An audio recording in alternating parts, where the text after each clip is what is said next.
Sebanyak 20 siswa pendidikan anak usia dini PAUD Permata binaan Desa Lampulo, Kecamatan Kuta Alam, Banda Aceh diwisuda.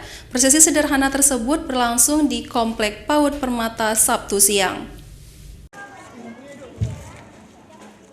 Pasca mengikuti proses belajar mengajar selama 1 tahun di PAUD Permata Lampulo, Banda Aceh, puluhan siswa PAUD tersebut Sabtu siang menjalani prosesi tasyakur atau wisuda yang dilaksanakan pihak PAUD dan desa. Tasyakur yang dilaksanakan tahun 2022 ini merupakan angkatan kelima sejak PAUD binaan Desa Lampulo berdiri sejak 2016 silam.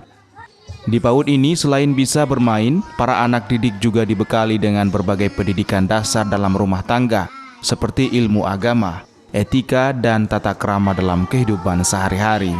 Wisuda untuk tahun 2021-22 ini udah angkatan kelima. Berapa jumlah siswa? Nah, jumlah siswa untuk angkatan tahun ini 20 siswa yang kita wisudakan. Wisuda.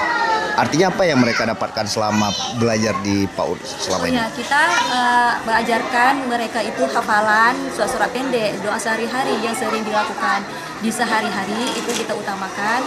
Terus kita ada ajarkan akhlak yang baik, sopan santun, bagaimana seperti sama orang tua, tamu yang hadir. Mendukung proses belajar mengajar bagi siswa yang orang tuanya memiliki keterbatasan ekonomi, pihak Desa Lampulo akan mencarikan orang tua asuh bagi anak kurang mampu agar mereka bisa tetap belajar seperti anak lainnya. Kebetulan kita SPS Lampulo ini, Permata Lampulo ini murni milik kampung.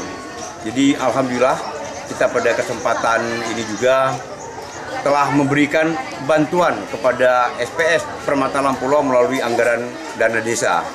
Jadi kita seperti tadi kita serahkan secara simbolis kepada anak-anak berupa peralatan sekolah, tas, sepatu, dan lain sebagainya.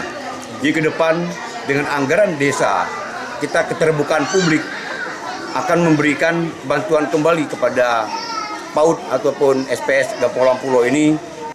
Prosesi wisuda anak PAUD Permata yang berlangsung secara sederhana, pihak desa juga membekali siswa yang masuk dan tamat dengan memberikan perangkat belajar dari tas, pakaian hingga sepatu.